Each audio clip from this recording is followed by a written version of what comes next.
La vie fonctionne ainsi. Si tu ne contrôles pas ton attention et tes paroles, quelqu'un d'autre le fera à ta place. Le silence n'est pas une faiblesse.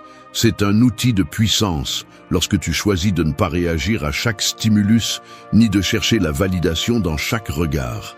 Mais il ne s'agit pas ici de paraître intelligent, il s'agit de discipline, de rester ferme lorsque tout autour de toi t'incite à t'expliquer, à te défendre, à répondre. La plupart des gens dépensent leur énergie à réagir, à justifier leur présence, à chercher l'approbation de leur entourage. C'est de la dispersion. Contrôler son attention et pratiquer le silence stratégique, c'est ce qui distingue un individu stable d'un individu volatile. Il ne s'agit pas de se taire par peur, mais de choisir quand et comment parler, et surtout, quand ne pas le faire.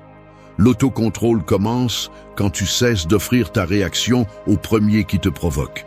La retenue n'est pas de la répression, c'est une question de priorité. Si tout ce que tu dis dépend de ce que l'autre fait, ta direction est dictée par n'importe qui sauf toi. Et si ton estime de soi dépend de la validation extérieure, tu n'auras jamais la paix, seulement l'anxiété de vouloir plaire. C'est pourquoi la conduite clé n'est pas seulement de se taire. C'est de concentrer ton attention sur ce que tu contrôles réellement et cesser de chercher l'approbation. Personne ne construit de pouvoir personnel en réagissant à tout. Reste jusqu'à la fin, car la dernière leçon est la plus difficile à accepter. Le véritable contrôle exige que tu t'habitues à ton propre silence, même lorsque personne ne l'applaudit. Si cela résonne en toi, abonne-toi. Point 1. Cesse de remplir le silence par des explications. Tu parles moins, on te respecte davantage. Cesse de te justifier chaque fois que tu gardes le silence. N'explique pas chacun de tes gestes. Tu n'as pas besoin de remplir l'air de mots juste pour te sentir accepté. La règle est simple, parle moins, observe davantage. Le respect commence lorsque tu cesses de le chercher à travers des explications inutiles. Chaque fois que tu ressens le besoin d'éclaircir ce que tu fais, de justifier pourquoi tu prends une décision, tu remets ton pouvoir. Les personnes qui s'empressent de s'expliquer en permanence finissent par être perçues comme peu sûres d'elles. Lorsque tu parles sans retenue, tu perds en autorité et ta parole se déprécie. Le silence stratégique n'est pas une faiblesse. C'est un filtre. Il filtre ce qui compte vraiment et montre clairement que tu ne parles que lorsque tu as quelque chose de pertinent à dire. Imagine, ton patron te demande pourquoi tu as mis du temps à répondre à un email. Tu bondis avec une liste d'excuses, de détails sans importance. Tu essaies de prouver que tu as raison, mais ce que tu transmets, c'est de l'anxiété, la peur d'être mal compris. La scène se répète en salle de réunion. Quelqu'un signale un oubli mineur dans ton rapport et, avant même qu'il ait fini sa phrase, tu débordes déjà de données, de dates, de justifications. Observe les gestes, des sourcils qui se lèvent, des regards qui se croisent, un silence gênant qui s'installe pendant qu'on t'écoute justifier l'injustifiable. Personne ne retient tes raisons, seulement l'urgence avec laquelle tu as tenté de te défendre. Lors d'une dispute de couple, la dynamique est identique. Tu te précipites pour justifier chaque réaction, chaque décision, comme si ta valeur dépendait de ta capacité à convaincre l'autre. Chaque phrase devient une défense, chaque mot une supplique muette pour être compris. L'atmosphère se tend. Point 2. Observe avant de répondre. Vous suspendez votre réaction, vous maîtrisez votre impulsion, vous êtes en réunion de travail. Quelqu'un remet en question votre idée devant le groupe. Vous ressentez l'impulsion de vous défendre immédiatement, d'expliquer, de prouver que vous avez raison. Mais, avant d'ouvrir la bouche, vous choisissez de garder le silence. Vous observez, vous analysez la réaction des autres, vous laissez le moment s'installer. Vous ne vous précipitez pas pour vous justifier. L'ambiance se tend une seconde. Vous remarquez que certains collègues baissent les yeux, d'autres croisent les bras. Une personne consulte son carnet en feignant de s'intéresser à ses notes. Celui qui a lancé la critique attend votre réponse, mais vous maintenez la pause. Dans cet intervalle, vous voyez l'attention se déplacer. Quelqu'un d'autre intervient, change la dynamique. Votre idée n'est plus la cible. La remise en question se dilue dans la conversation. Votre silence ne protège pas seulement votre position, il change aussi la dynamique. Vous n'êtes plus réactif, vous êtes imprévisible. L'attention des autres se disperse, la pression diminue. Celui qui cherche la confrontation n'a plus d'écho. La règle est simple. Maîtriser votre réaction immédiate est un acte de contrôle et de respect de soi. Parlez seulement quand vous avez de la clarté, pas par impulsion. Beaucoup vivent piégés dans le réflexe de répondre au premier coup. Ils croient que c'est ainsi qu'ils se défendent, qu'ils prouvent leur courage ou leur intelligence. Mais la réaction automatique n'est pas une force, c'est une faiblesse déguisée. L'auto-illusion ici, c'est de penser que votre voix immédiate vous donne du pouvoir. En réalité, elle vous expose. Chaque fois que vous répondez sans réfléchir, vous vous trahissez. Vous cherchez l'approbation, vous voulez que l'on accepte votre version, vous avez besoin d'être validé. Ce n'est pas du contrôle, c'est une dépendance au regard des autres. Point 3. Ne cherche pas l'approbation dans le regard des autres. Ignorer la validation, renforcer ton jugement. Cesse de chercher le reflet de ta valeur dans les yeux des autres. Ne réponds pas à l'impulsion de parler uniquement pour obtenir l'assentiment. Coupe le cycle de réaction automatique et concentre ton attention sur ce que tu fais, pas sur la façon dont on t'observe. Le principe est simple, ton jugement doit être ton juge, non l'applaudissement extérieur. Chaque fois que tu te trahis pour t'intégrer, tu perds la maîtrise de toi-même. Si tu prends l'habitude de vivre en quête d'approbation, tu deviens l'esclave des gestes, des silences et des opinions d'autrui. La dépendance grandit en silence. Tu commences par adapter ton opinion, tu finis par oublier qui tu es. Tu cesses d'agir par devoir et discipline, et tu deviens acteur d'une pièce que tu n'as pas écrite. Le besoin de réaction immédiate, de te montrer ou de te défendre, t'enlève contrôle et respect. Garder un silence stratégique, non par faiblesse mais par maîtrise de soi, te protège de tomber dans le jeu de la validation. Observe les scènes. Lors d'une réunion de travail, tes mains jouent avec le stylo pendant que tu lances des explications inutiles, cherchant le regard approbateur de quelqu'un. Tu remarques l'inconfort dans ta posture, le dos voûté, le regard lancé vers le chef dans l'attente d'un geste minime, un sourcil levé, un « très bien » qui arrive rarement. En sortant, tu te demandes si ton intervention a été suffisante. Mais tu ne te souviens que de la tension dans l'air, pas du contenu de tes paroles. Sur WhatsApp, tu te surprends à vérifier la dernière connexion de tes contacts. Le double check bleu dicte ton humeur. S'ils ne répondent pas, le silence devient lourd.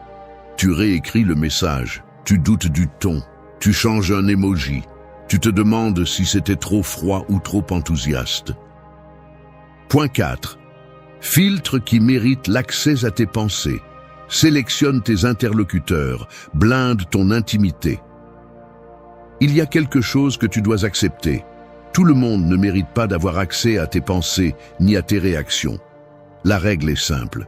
L'intimité mentale se protège par la discipline, non par des explications inutiles. Principe. Tu es responsable de filtrer à qui tu donnes accès à ton monde intérieur. Trop parler, te justifier ou réagir face à n'importe qui, c'est renoncer volontairement à ton autodiscipline. Cette loi existe parce que ton esprit est le dernier bastion de ton autonomie. Chaque fois que tu livres tes pensées au premier venu, tu t'affaiblis. Lorsque tu cherches l'approbation à travers tes paroles, tu remets ton jugement entre les mains des autres. Le silence stratégique n'est pas de la lâcheté, c'est de l'autoprotection. Si tu franchis cette frontière, tu deviens l'otage de l'opinion d'autrui et de la réaction impulsive. Personne ne respecte celui qui ne protège pas son intimité. On te perçoit comme facile à lire, facile à manipuler et facile à déstabiliser. Exemple du quotidien. Au travail, quelqu'un formule une critique en public et ta première impulsion est de te défendre, d'expliquer chaque détail, de chercher la sympathie du groupe. Ce que tu montres, c'est que n'importe quel commentaire peut te déstabiliser. Tu remarques qu'après tes explications, des regards se croisent, certains affichent de l'agacement et la conversation tourne autour de ta réaction, non du sujet initial. La prochaine fois, on viendra te chercher pour rejouer la même scène. Sur WhatsApp, on exige des réponses immédiates et tu ressens la pression de devoir justifier chaque retard ou malentendu, comme si tu devais demander la permission pour chacun de tes mouvements. Tu rédiges de longs paragraphes explicatifs, tu observes les coches bleues et tu attends l'approbation. Point 5. Priorise ce que tu fais sur ce que tu dis. Tu agis avec sobriété. Tu inspires la confiance. Sénèque a dit « Ce ne sont pas les événements qui nous troublent, mais l'opinion que nous en avons. » Autrement dit, ta réaction définit ton pouvoir, pas la situation. Voilà la différence entre celui qui maîtrise sa vie et celui qui la laisse entre les mains des autres. La règle est claire. Ta conduite pèse plus lourd que tes paroles. Garder un silence stratégique et concentrer ton attention sur toi-même n'est pas une faiblesse, c'est de la maîtrise de soi. Quand tu recherches la validation extérieure, tu deviens dépendant du jugement d'autrui. Chaque fois que tu réagis par impulsion, tu remets ton pouvoir. Parler trop, te justifier, vouloir prouver que tu as raison, tout cela t'expose et t'affaiblit. Celui qui réagit est l'esclave de la situation. Celui qui se maîtrise la domine. Personne ne respecte celui qui a besoin d'être entendu pour se sentir en sécurité. On respecte celui qui agit avec sobriété, celui qui ne se trahit pas en s'expliquant. Au travail, on te critique en réunion. Ton instinct est de te défendre, d'expliquer, de chercher des alliés. Mais tu gardes le silence, tu écoutes et tu continues à travailler avec discipline. Le visage de celui qui t'attaque se durcit, attendant une réponse qui ne vient pas. Le reste de la salle observe. Certains cherchent ton regard, espérant que tu te justifies, mais tu te contentes d'acquiescer légèrement et de prendre des notes. Lorsque la réunion se termine, personne ne commente ton silence, mais ils remarquent que tu n'as pas été déstabilisé. Dans les jours qui suivent, ton travail parle de lui-même. Tu rends tes résultats à temps. Tu évites les commentaires inutiles. Et ceux qui doutaient auparavant te regardent désormais avec un mélange de prudence et de respect. Celui qui a tenté de te discréditer commence à mesurer ses mots. Sur WhatsApp, tu reçois un message passif-agressif. Tu ne réagis pas. Point 6. Élimine l'urgence d'avoir une opinion sur tout. Vous faites taire l'inutile, vous évitez l'épuisement. Votre problème n'est pas le manque d'informations. C'est votre impulsion constante à intervenir, commenter et vouloir prouver que vous savez. L'erreur consiste à chercher à être au centre de chaque conversation, comme si votre valeur dépendait du fait d'être écouté ou validé par les autres. La règle est simple. Concentrez votre attention sur ce que vous contrôlez et gardez le silence stratégique lorsqu'il n'est pas nécessaire de parler. Lorsque vous donnez votre avis sur tout, vous dispersez votre énergie et vous affaiblissez votre discernement. Parler par habitude, interrompre ou vouloir toujours avoir le dernier mot vous expose. Vous perdez le contrôle de votre image et devenez prévisible. Le respect ne s'obtient pas en remplissant l'air de parole. Il s'obtient en faisant preuve de maîtrise de soi et en choisissant quand intervenir et quand se taire. Exemple, lors d'une réunion de travail, vous sautez sur chaque sujet pour donner votre avis, même si l'on ne vous le demande pas. Les autres, à peine lèvent les yeux de leur ordinateur portable. Certains acquiescent sans écouter, d'autres consultent leurs notes et poursuivent.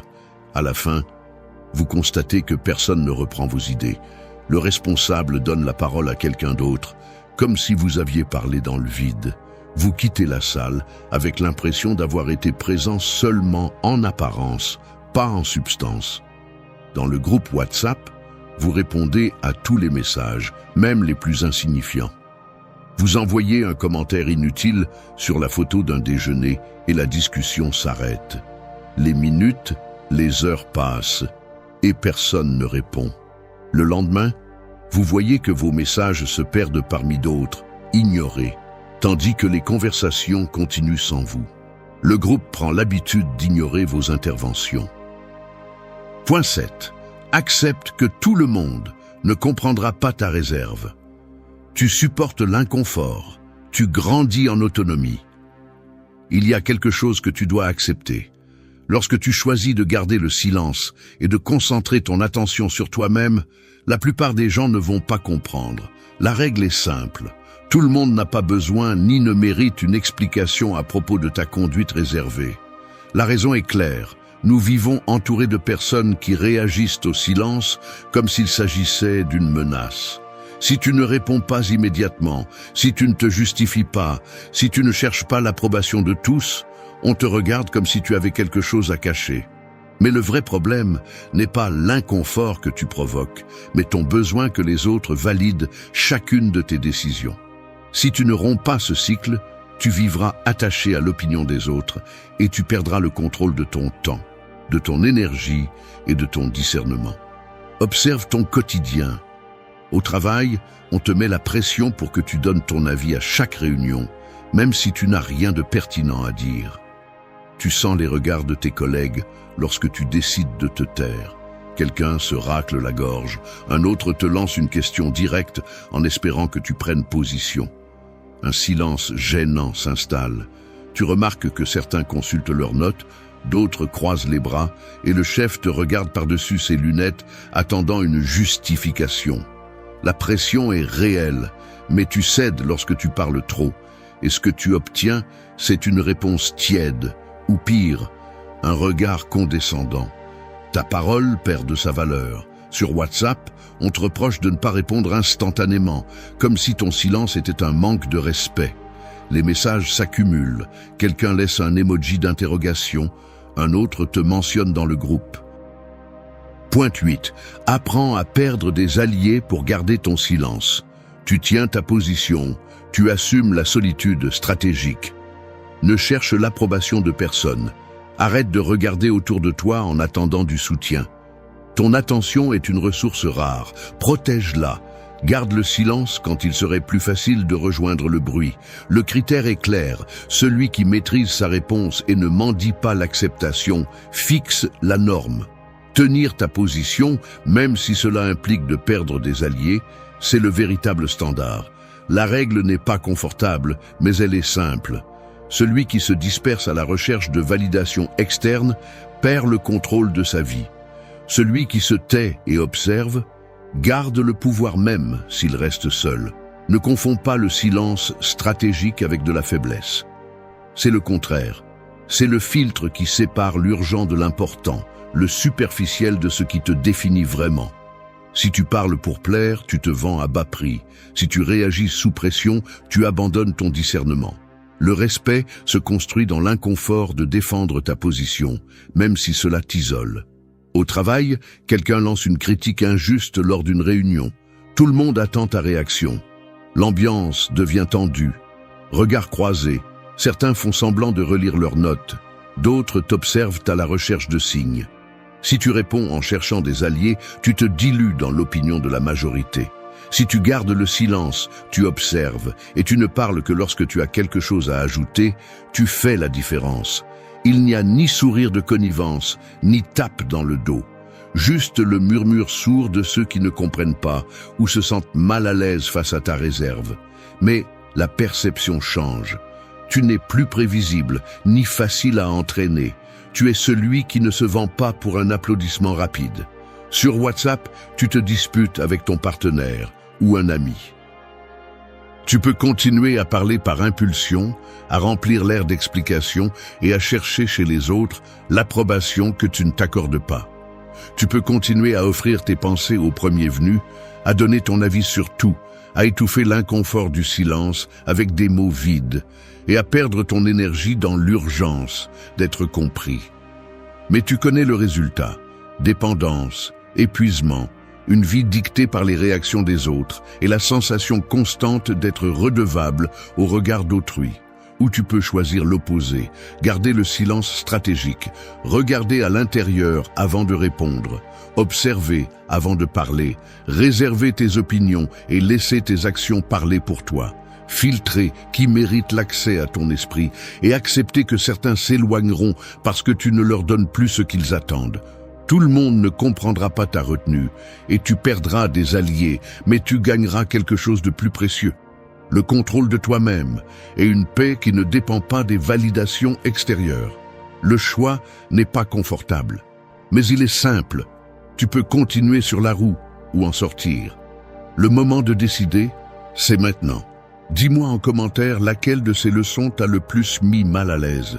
C'est toi qui décides. Vous êtes-vous déjà senti mal à l'aise et anxieux d'être seul avec vous-même? Ne pouvez-vous pas éviter de saisir votre téléphone, d'allumer la télévision ou de mettre de la musique pour vous distraire? Le stoïcisme apparaît comme un pilier de la sagesse en période d'incertitude et de bruit mental excessif.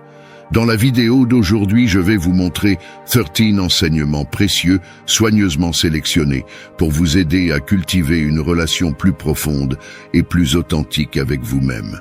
Si c'est votre première fois ici, je vous demande de me soutenir en vous abonnant et en aimant la vidéo. N'oubliez pas d'activer la cloche de notification pour continuer à recevoir plus de contenu comme celui-ci. Ces mots sont destinés à réconforter l'âme, à rappeler que la distraction est éphémère et que la force est en vous, attendant d'être activée. Que vous ressentiez la pression de la vie moderne ou la solitude, ces enseignements sont là pour vous offrir soutien, motivation et espoir. Mais avant de commencer, j'ai un défi à vous lancer. Restez jusqu'à la fin et ne manquez aucune de ces leçons, car l'une d'elles pourrait être la clé pour changer votre destin à jamais. Commençons. 1. Cultivez une amitié avec vous-même. Je me souviens d'une période difficile de ma vie où tout semblait être contre moi et où j'avais l'impression de n'avoir personne vers qui me tourner. J'étais seul face à mes insécurités et mes doutes. C'est à ce moment-là que j'ai découvert le pouvoir de cultiver une amitié avec moi-même. Au lieu de chercher du réconfort auprès des autres, j'ai décidé de tourner mon attention vers l'intérieur. J'ai commencé à prendre le temps, chaque jour, de réfléchir et de me taire.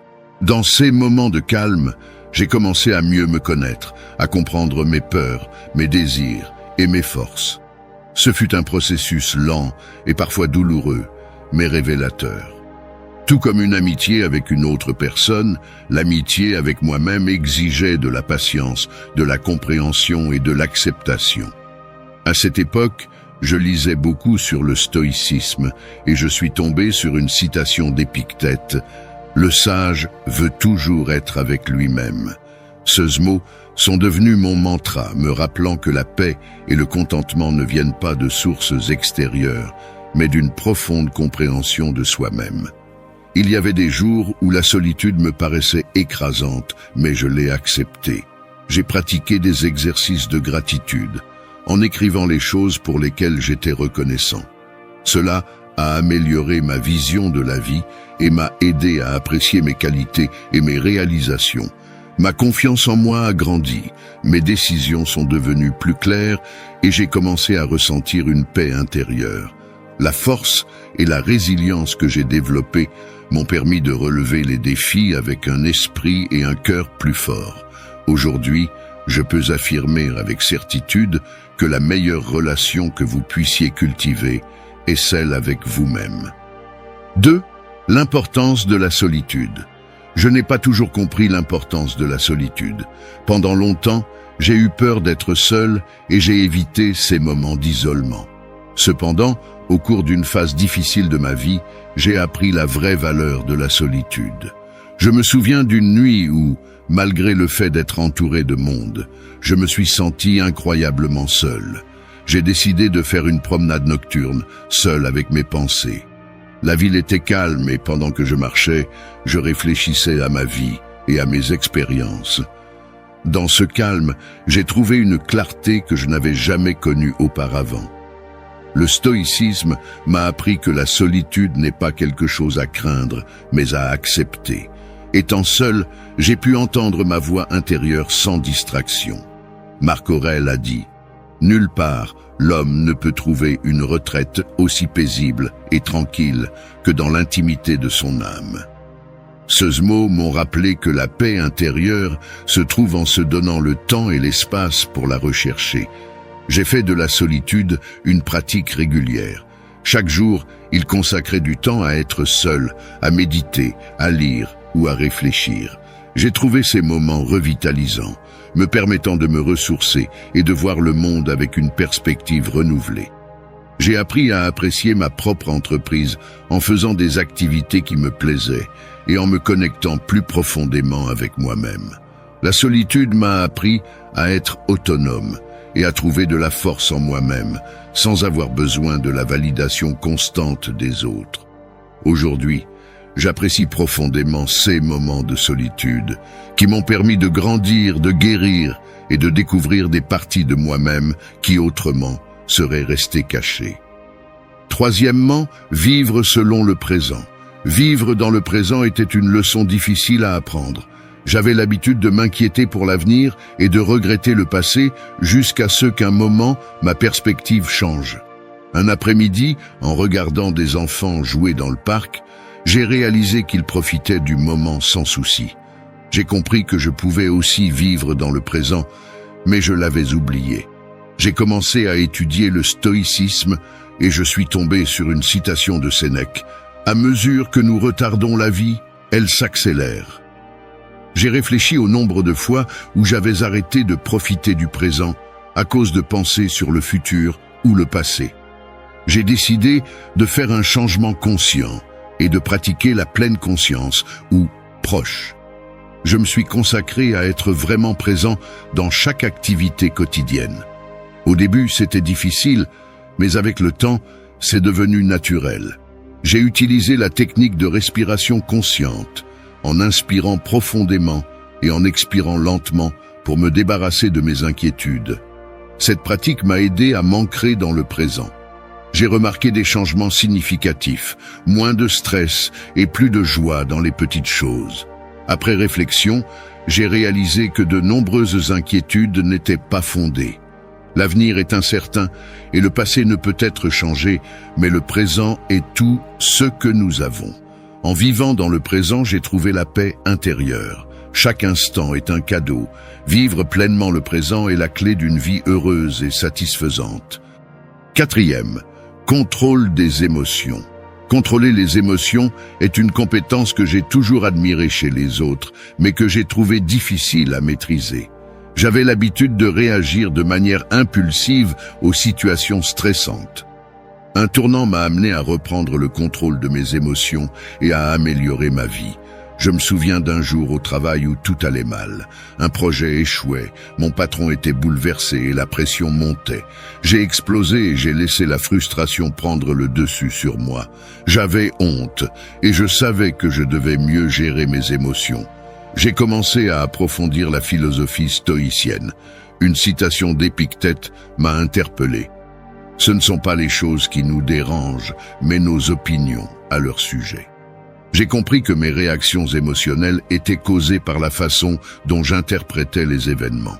J'ai décidé de changer. J'ai pratiqué l'introspection, analysant mes réactions émotionnelles et comprenant que beaucoup étaient des réponses à des pensées irrationnelles ou à des peurs infondées. En prenant conscience de ces schémas, j'ai pu remettre en question et changer ma façon de penser. De plus, j'ai intégré la méditation quotidienne. Passer quelques minutes chaque jour à méditer, à calmer mon esprit et développer une plus grande conscience de mes pensées et de mes émotions.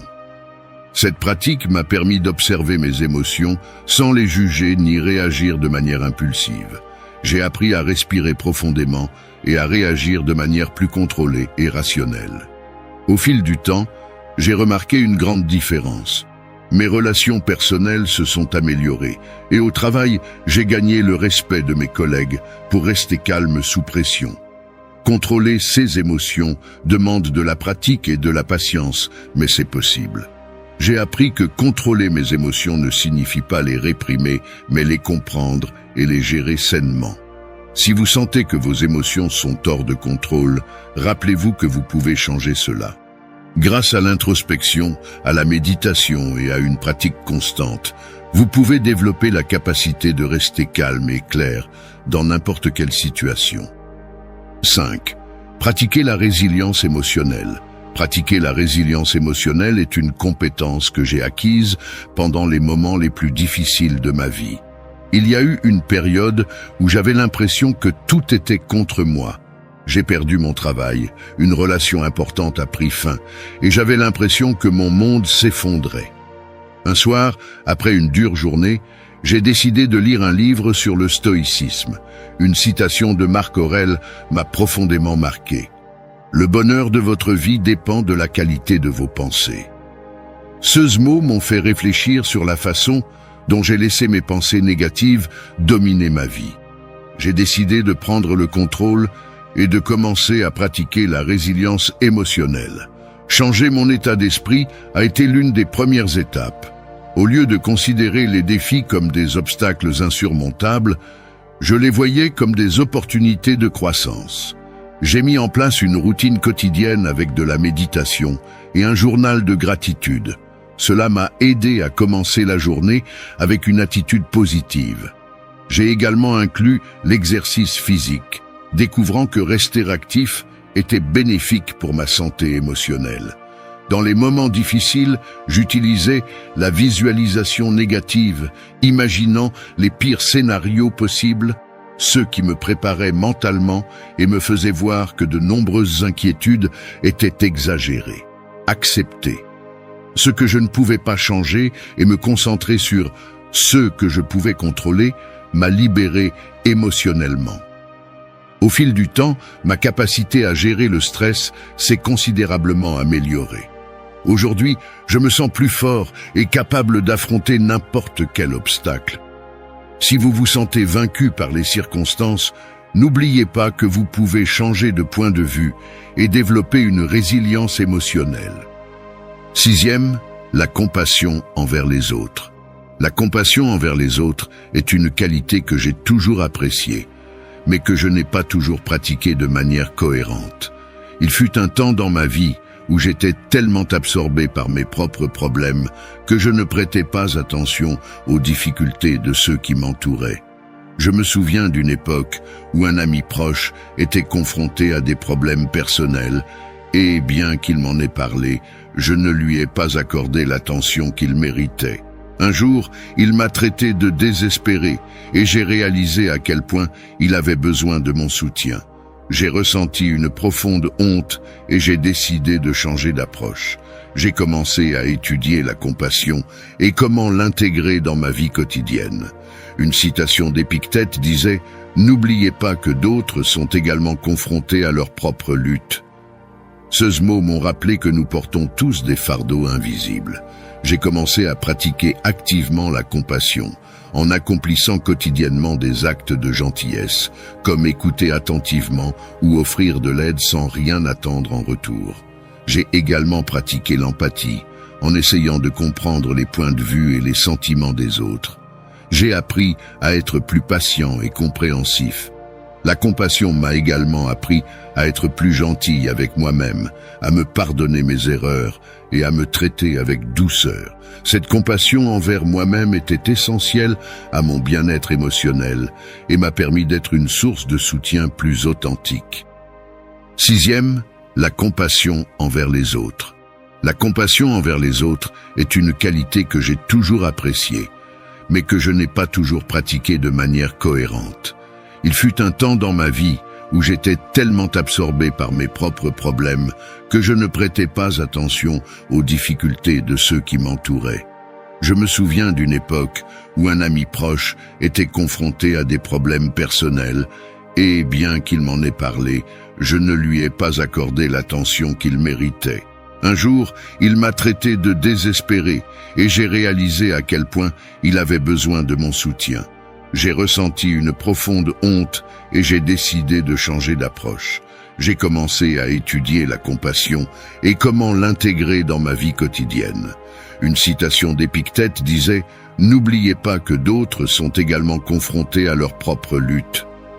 Ces mots m'ont rappelé que nous portons tous des fardeaux invisibles. J'ai commencé à pratiquer activement la compassion, en accomplissant quotidiennement des actes de gentillesse, comme écouter attentivement ou offrir de l'aide sans rien attendre en retour. J'ai également pratiqué l'empathie, en essayant de comprendre les points de vue et les sentiments des autres. J'ai appris à être plus patient et compréhensif. La compassion m'a également appris à être plus gentil avec moi-même, à me pardonner mes erreurs et à me traiter avec douceur. Cette compassion envers moi-même était essentielle à mon bien-être émotionnel et m'a permis d'être une source de soutien plus authentique. 7. La dichotomie du contrôle. La dichotomie du contrôle est un concept stoïcien qui a transformé ma façon de voir le monde. La première fois que j'ai entendu parler de ce principe, j'étais dans une situation où tout semblait hors de contrôle. À l'aéroport, entouré de voyageurs frustrés, j'ai décidé que je ne voulais pas être victime des circonstances. Je me suis souvenu des enseignements stoïciens sur la dichotomie du contrôle. Il y a des choses que nous pouvons contrôler et d'autres que nous ne pouvons pas contrôler. Épictète l'a expliqué clairement. Certaines choses sont sous notre contrôle et d'autres non. Ces mots m'ont donné une nouvelle perspective sur la façon de relever les défis. Au lieu de laisser la frustration prendre le dessus sur moi, j'ai décidé de me concentrer sur ce que je pouvais contrôler. J'ai porté mon attention sur la façon dont j'ai réagi à la situation. J'ai pris un livre et me suis plongé dans la lecture, transformant une expérience négative en une opportunité d'apprendre et de grandir. Ce petit changement de perspective m'a permis de me sentir plus calme et plus en contrôle. Depuis, j'ai appliqué la dichotomie du contrôle dans différents aspects de ma vie. J'ai fait une liste mentale des choses qui étaient sous mon contrôle et de celles qui ne l'étaient pas. J'ai réalisé que m'inquiéter de ce que je ne pouvais pas changer ne faisait que me causer un stress inutile.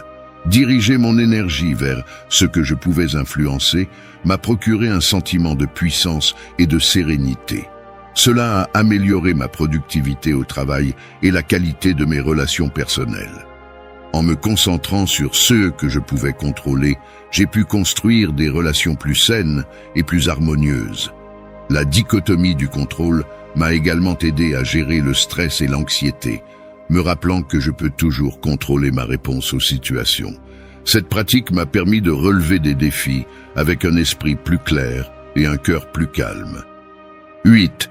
Le pouvoir de la gratitude.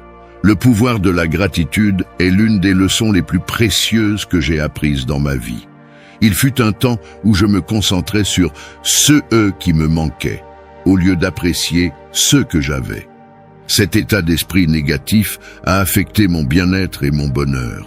Un jour, en lisant les méditations de Marc Aurèle, je suis tombé sur une phrase qui a changé ma perspective. Prenez garde à ne pas être ingrat pour ce que vous avez en cherchant ce qui vous manque. Ces mots m'ont fait réfléchir à tout ce que je tenais pour acquis dans ma vie. J'ai décidé de faire un changement. J'ai commencé un journal de gratitude dans lequel, chaque soir, j'écrivais 3 choses pour lesquelles j'étais reconnaissant. Au début, c'était des choses simples, une conversation avec un ami, une journée ensoleillée, un délicieux repas. Cependant, j'ai vite réalisé qu'il y avait bien plus de raisons d'être reconnaissant que ce que j'avais imaginé. Cette pratique quotidienne a transformé ma perspective. J'ai commencé à remarquer les petites bénédictions de chaque jour et à me sentir plus content et satisfait. La gratitude a non seulement amélioré mon humeur, mais elle m'a également aidé à construire des relations plus solides et plus significatives. En exprimant ma gratitude aux autres, j'ai vu nos liens s'approfondir. Au lieu de me concentrer sur ceux qui n'allaient pas, j'ai commencé à chercher le positif dans chaque situation. Cela ne signifiait pas ignorer les problèmes, mais reconnaître les opportunités d'apprentissage et de croissance que chaque difficulté apportait. Aujourd'hui, la gratitude fait partie intégrante de ma vie. Cela m'a appris à apprécier le présent et à trouver de la joie dans les choses les plus simples. Si jamais vous vous sentez coincé dans la négativité, je vous encourage à essayer la gratitude. Cela peut sembler un petit changement, mais son impact sur votre vie sera énorme.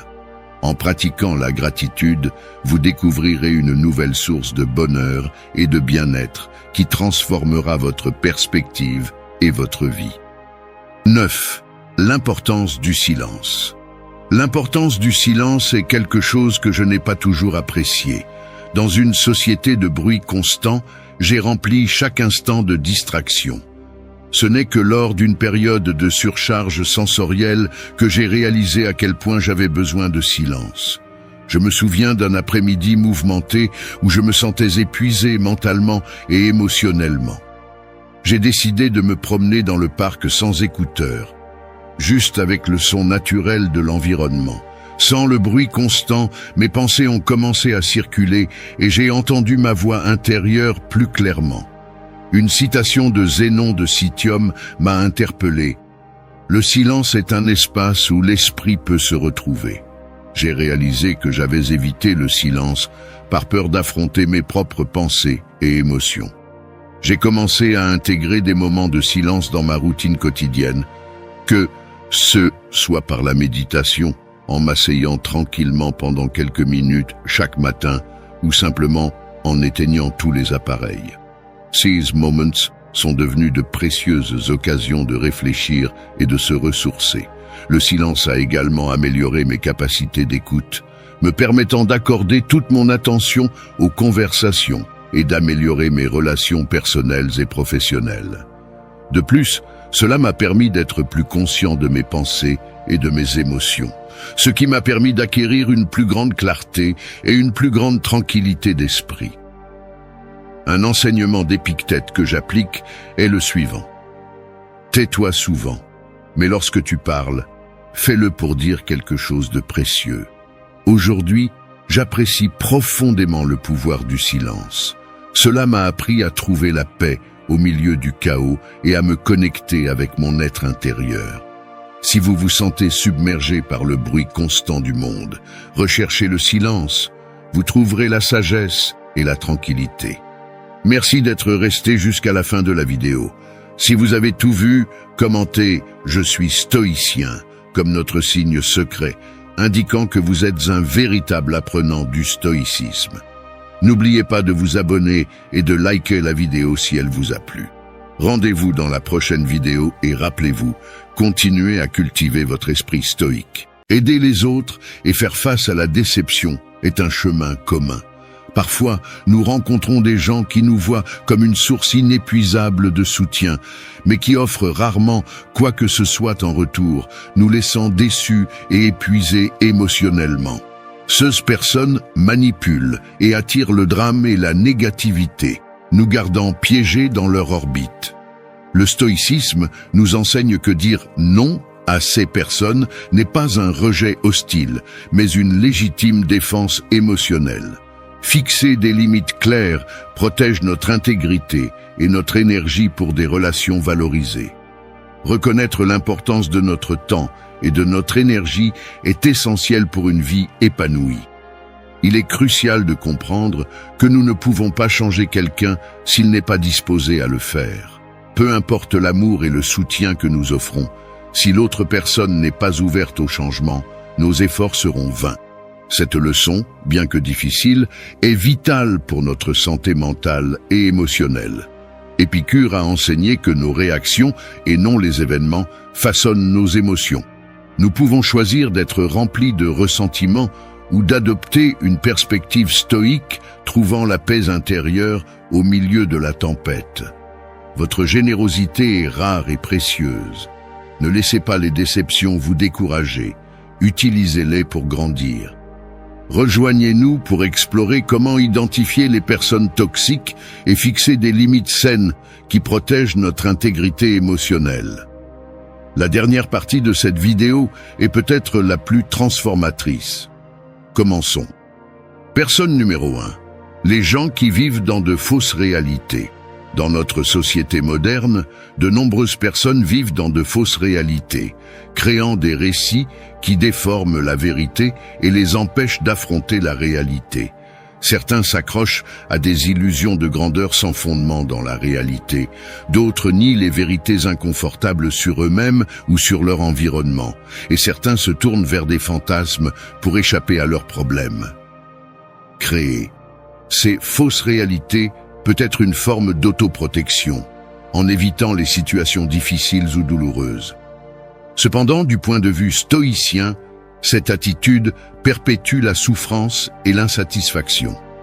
Les stoïciens nous enseignent l'importance d'affronter honnêtement la réalité, de l'accepter telle qu'elle est, et de cultiver un lien profond avec la vérité, aussi difficile soit-elle. Pour les stoïciens, vivre dans une fausse réalité, c'est comme construire une maison sur des sables mouvants. Elle peut paraître solide, mais elle est vouée à s'effondrer face à la vérité. Au lieu de construire des châteaux en l'air, nous devons construire nos vies sur des bases d'honnêteté et d'authenticité. Accepter la réalité telle qu'elle est peut être difficile, surtout lorsqu'elle implique de se confronter à des vérités douloureuses.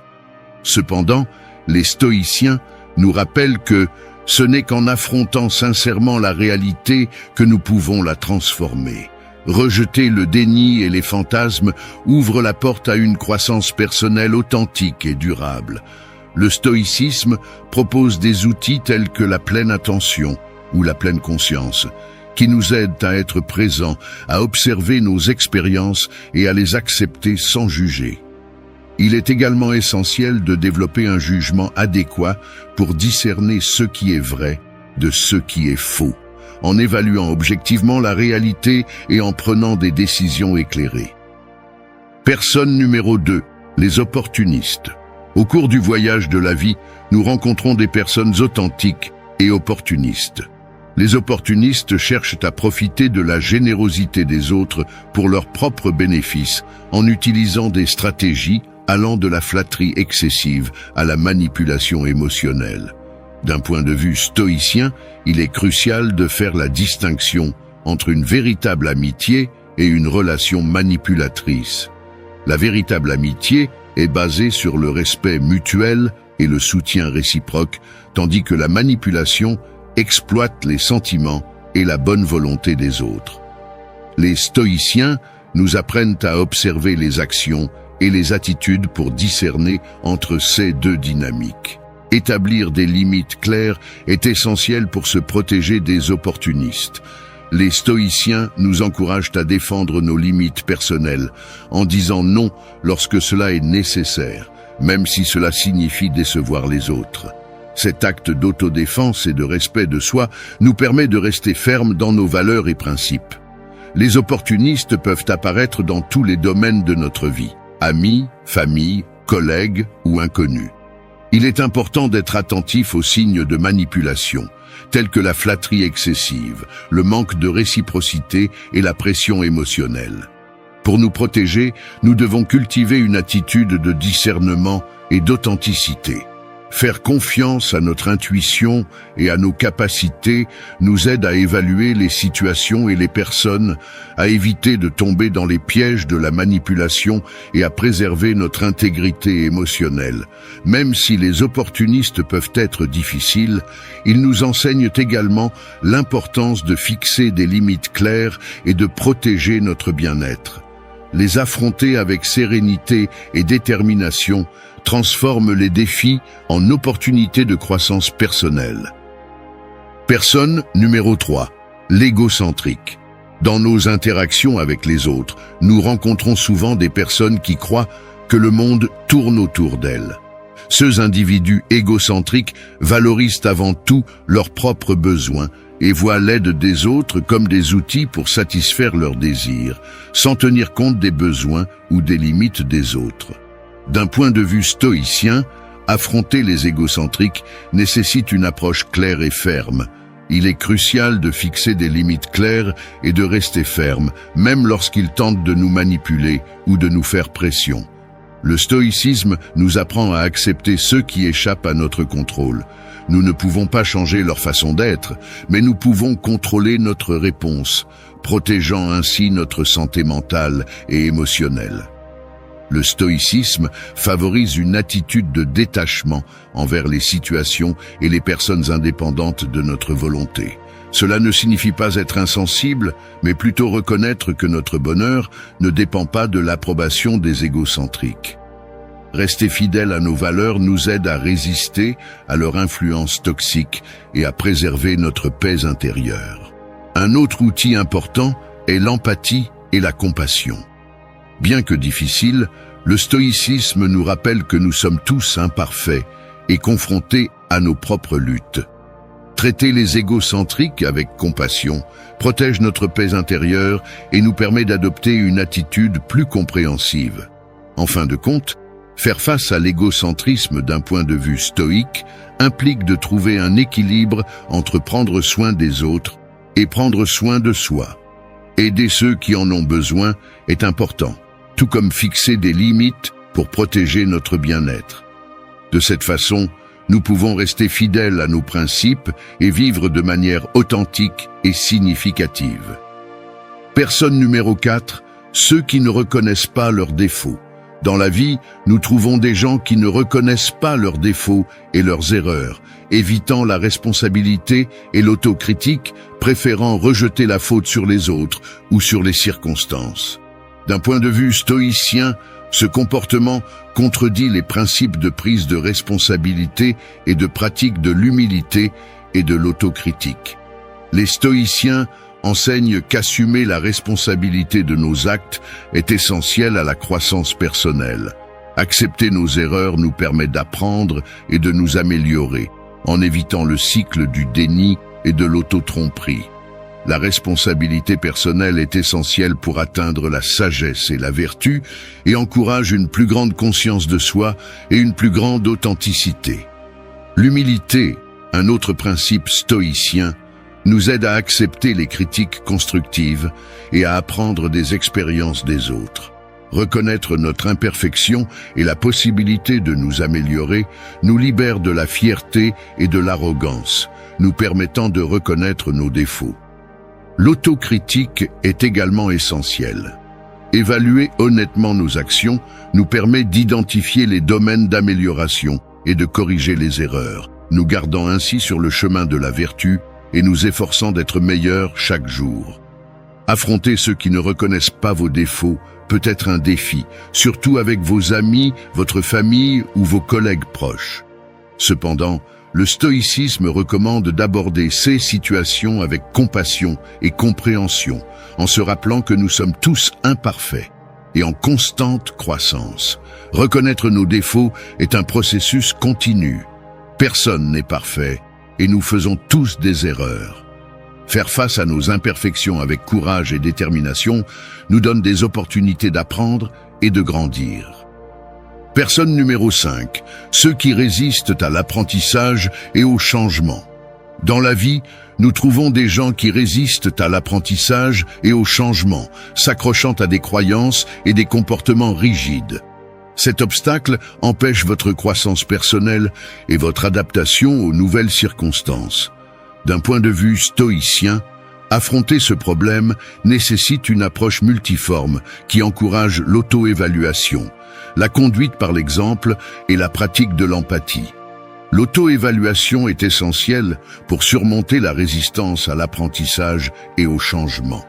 Les stoïciens enseignent l'importance d'examiner nos croyances et nos comportements de manière critique et honnête, de reconnaître les domaines à améliorer et de remettre en question nos hypothèses et nos préjugés. Avec une attitude d'humilité et d'autocritique, nous pouvons nous ouvrir à de nouvelles perspectives et opportunités de croissance. Donner l'exemple est un autre aspect clé de l'approche stoïcienne. Au lieu d'essayer de changer les autres, nous devrions être des modèles par nos actions et nos comportements. En vivant conformément à nos valeurs et principes, nous incitons les autres à adopter des attitudes plus ouvertes envers l'apprentissage et le changement. L'empathie est également cruciale. En le pratiquant, nous pouvons mieux comprendre les préoccupations et les peurs des autres, en abordant leur résistance avec compréhension et compassion. Cela crée un environnement de soutien et de collaboration qui encourage la croissance personnelle. Se confronter à ceux qui résistent au changement peut être difficile, surtout avec des personnes proches de vous comme la famille, les amis ou les collègues. D'un point de vue stoïcien, il est important d'aborder ces situations avec patience, persévérance et compassion. Reconnaissant que chaque personne est sur son propre chemin de croissance, nous pouvons offrir du soutien et favoriser un environnement qui favorise l'apprentissage et le changement positif. L'apprentissage et le changement sont des processus continus. Adopter un état d'esprit de croissance et être ouvert à de nouvelles expériences nous permet de surmonter la résistance au changement et d'atteindre notre plein potentiel. Personne numéro 6.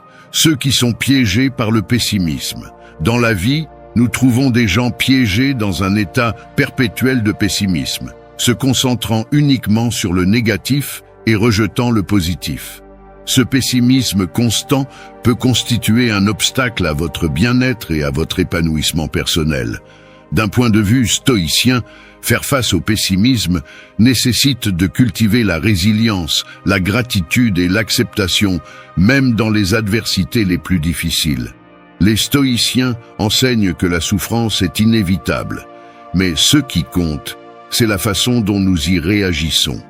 Au lieu de nous laisser envahir par le pessimisme, nous pouvons développer la capacité de relever les défis avec courage et détermination. Cultiver la résilience est essentiel pour surmonter le pessimisme.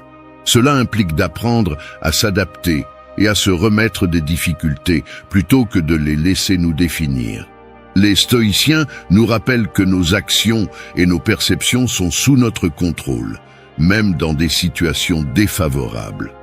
En adoptant un état d'esprit résilient, nous trouvons de la force dans l'adversité et allons de l'avant.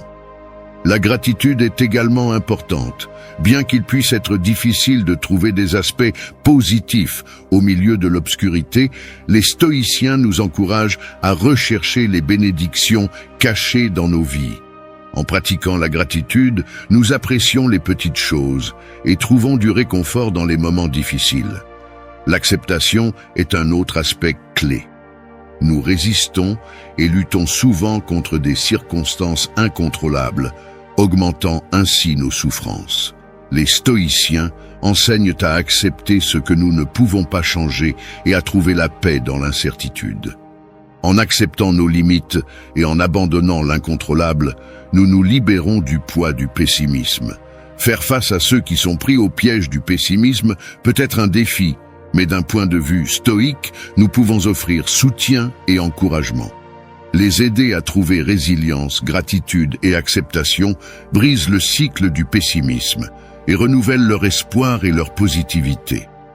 Personne numéro 7, ceux qui exemptent la culpabilité et la responsabilité personnelle. Dans la vie, nous trouvons des gens qui évitent de prendre leurs responsabilités, cherchent des excuses ou blâment les autres pour toute adversité ou erreur. Cette attitude peut nuire à votre croissance personnelle et rendre difficile l'établissement de relations saines. D'un point de vue stoïcien, faire face à ce problème implique d'accepter la paternité de nos actions et d'encourager une auto-évaluation constante. Les stoïciens enseignent que nous sommes responsables à la fois de nos actions et de nos réactions aux circonstances. Assumer cette responsabilité est crucial pour notre développement en tant qu'individu intègre et conscient de notre impact sur le monde.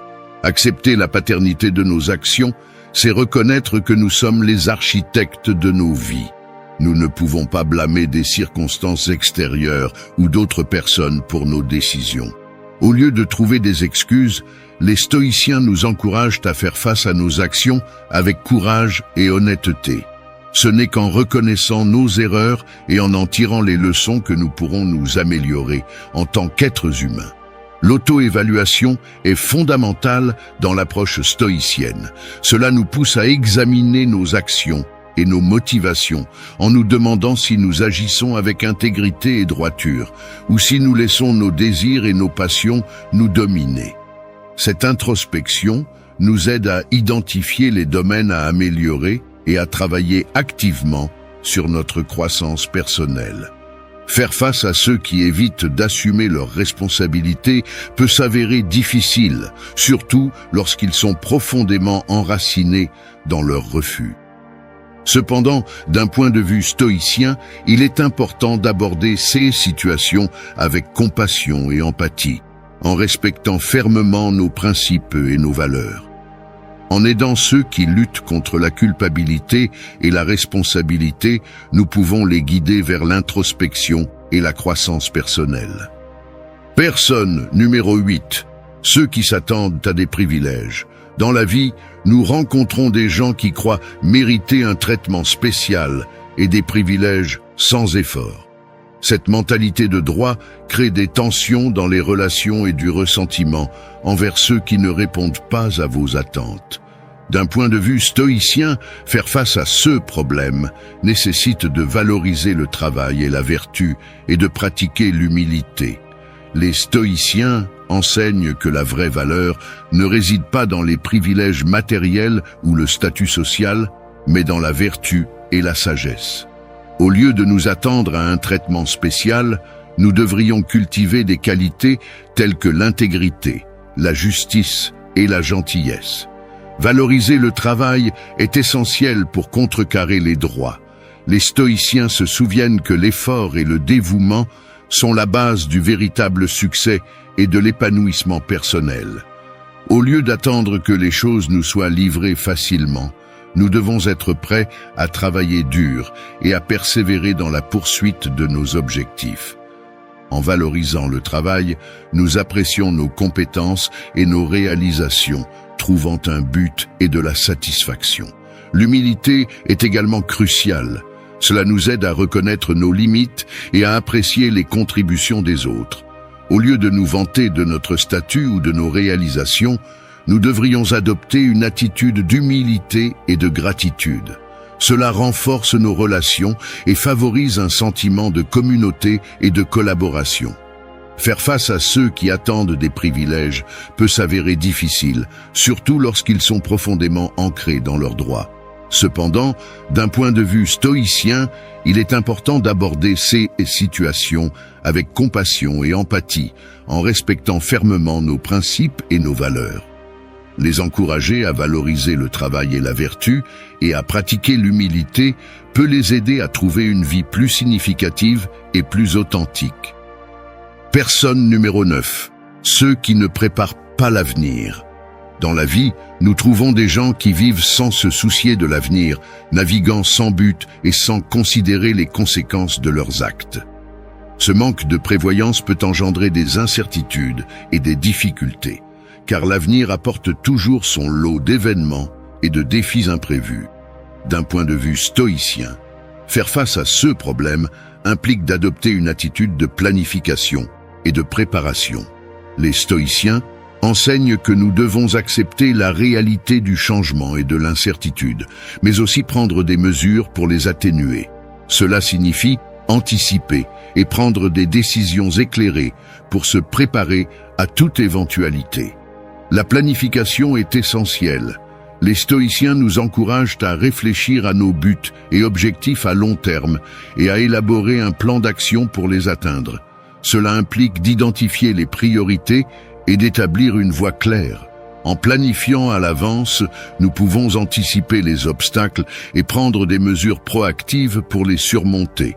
Cependant, la planification doit s'accompagner d'une acceptation du changement et de l'incertitude. L'avenir est incertain et nous devons être prêts à nous adapter aux circonstances changeantes. Cultiver la flexibilité et la résilience nous permet de nous adapter aux nouvelles réalités et de trouver des opportunités dans l'adversité. Accepter le changement et l'incertitude ne signifie pas se résigner, mais plutôt les accepter comme une partie inévitable de l'expérience humaine.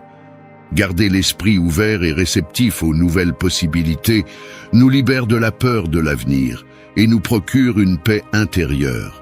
Faire face à ceux qui ne préparent pas l'avenir peut s'avérer difficile, surtout s'ils sont profondément enracinés dans leur insouciance. D'un point de vue stoïcien, il est important d'aborder ces situations avec compassion et empathie, en respectant fermement nos principes et nos valeurs. En les encourageant à planifier et à se préparer et à accepter le changement et l'incertitude, nous pouvons les aider à trouver le chemin d'une vie plus équilibrée et plus épanouissante. Merci d'être resté jusqu'à la fin de la vidéo. Si vous avez tout vu, commentez « Je suis stoïcien » comme notre signe secret, indiquant que vous êtes un véritable apprenant du stoïcisme. N'oubliez pas de vous abonner et de liker la vidéo si elle vous a plu. Rendez-vous dans la prochaine vidéo et rappelez-vous, continuez à cultiver votre esprit stoïque.